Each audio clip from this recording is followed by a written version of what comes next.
Hey, welcome back. Wanted to do a quick review of the Wells Blade Works custom knife that I got here. I'm actually working with Walter on a different version, similar in handle shape, but different blade, different flipper tab, different handle finishes. I was able to give him some feedback on some things that I'll mention here today. And he was able to address all of them. So it's really exciting. I'm pretty thrilled with the process and working with him. And I will do a full unboxing of that knife and talk through the nuances of building it. But I'm going to call out what I loved and didn't love about this one first. And that should inform a bit of what you'll see on the other one that we're building together. So first and foremost, how is the action? Despite me missing it right there, I do find it really good. I run it a little tighter than he sent it factory. I like a full lockup on my blade.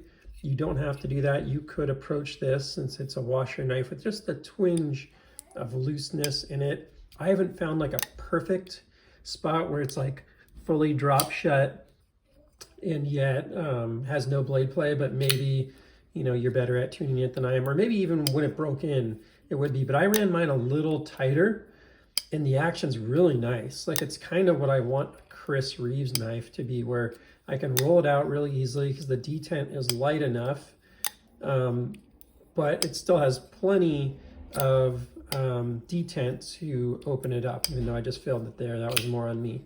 So plenty of detent to thumb flick it, front flip it. It is really good. It's not perfect. I could even go for a twinge more detent because this is maybe even a little too easy. But part of what I like about that is that this is not very chamfered here. That's something I'm working with him on, the one I'm getting.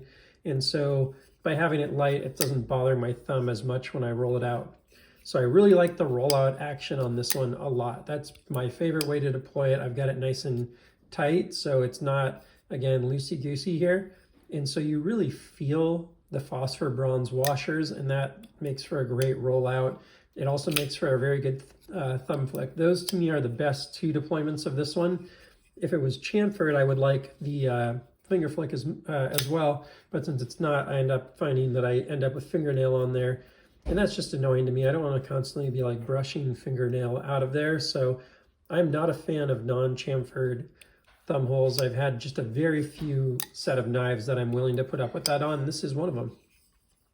Now, the biggest thing I'm going to note about the handle that I don't know if I even realized on the first unboxing, maybe I did, maybe I didn't, is that there are no tie liners or anything in the scales. There's no steel liners.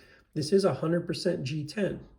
So you do have basically a lock bar nested into that scale inside. You can see that there. Excuse any dust from the pocket time. And the back spacer lies totally flush with those scales, which is really nice. And the pivots and washers and everything are all embedded in the G10 and in the carbon fiber, but really in the G10 in this case, right? Because the carbon fiber is sitting on top of that, what I'll call like a G10 liner, kind of, right? It's more like sandwiched and glued up, but that's really interesting. There are not a lot of knives like that where you don't have like a metal liner, but it still feels very strong. Like, I don't feel like it's not strong enough. One of the things I like but don't like is the handle. So I like the handle shape. It's pretty darn good. This hole is a little small, and this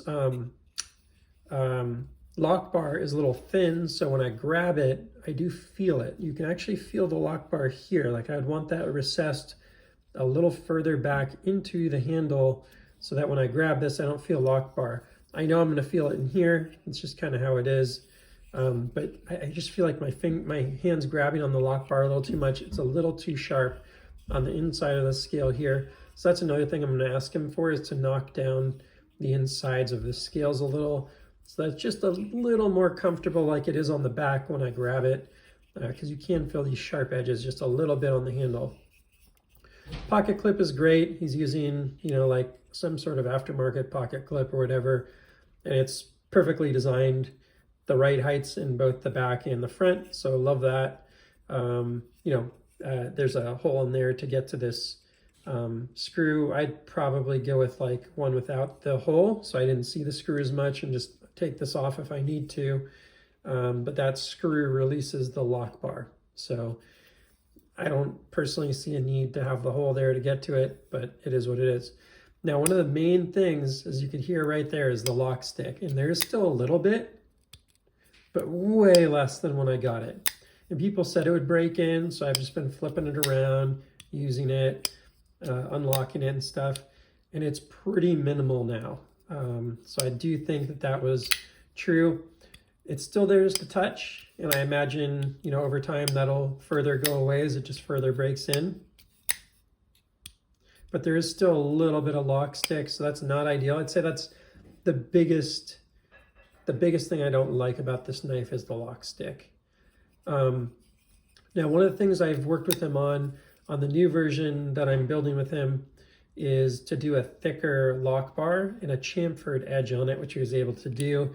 It's actually been a really cool process where he sends pictures of everything he does, validates it, sends color palettes. Like, it's been really fun working with him on the custom build. It's not a lot of work for me, but it is a lot of work for him. And you can see he really takes care, and he has delivered every request that I've shared and made some of his own suggestions, which I like. I don't want people to just listen to me because I'm not a knife maker for a reason, right? I don't have the creativity and stuff. Maybe I will be eventually once I, you know, have more time or something. I'll sit around and think about what I could do more and do something like that. But I don't have experience matching colors and that kind of stuff. So you can actually hear this here, by the way.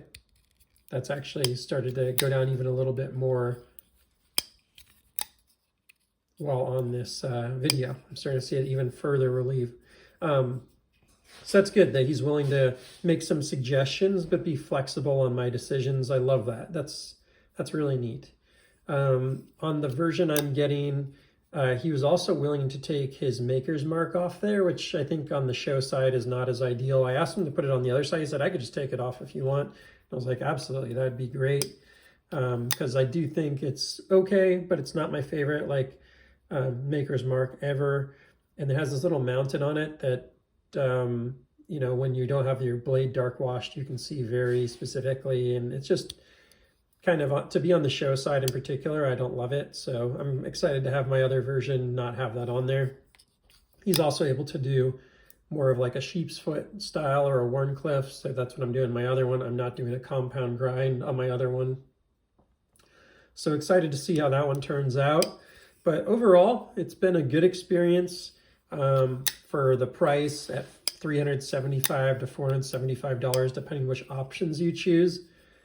It's a nice knife. Now, is it, you know, that's getting close to Chris Reeve at 500, you know, call it 600 bucks. You're getting a Chris Reeve. Is it quite that level? No, it's not, but it's fully custom. And there are elements about it that feel really good.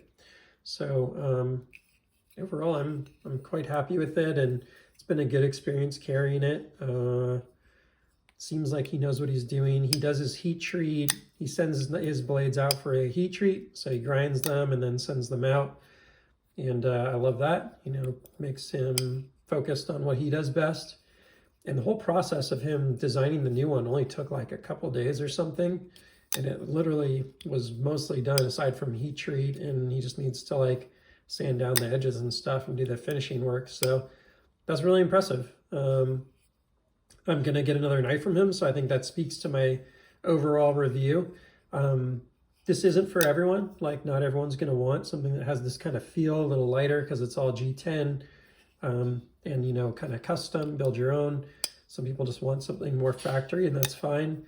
But I've enjoyed this part of the process, and it's a very unique knife within my collection. I don't have other knives like this, and I like a lot about it, particularly the opening action, smoothness, and sort of glassiness is really enjoyable to me, which is, again, part of why I keep it a little tighter, is so I can really enjoy that element when I'm rolling it out or, you know, closing it up. Just feels really good. So one last thing I'll say is it does have a little bit of late lockup there. I've played around with it a lot. There's no concern so far about this folding or anything.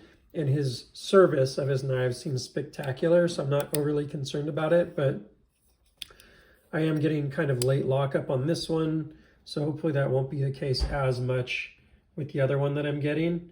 But that is a little bit of a factor here. Not sure how that would, if that would, not move over time or continue to develop, but it's worth noting. So thought I'd throw that out there. So overall, very positive, and going for another one. This one he had actually done before we talked, and I bought it as is. I didn't custom design this one. It was just there, and he had an extra one that someone hadn't bought or something like that. So I grabbed it because I like the style on this.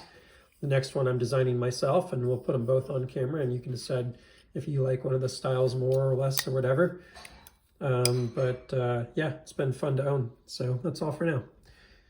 Please feel free to like and subscribe if you enjoyed the video, and you make sure not to miss future ones, and happy Thanksgiving ahead.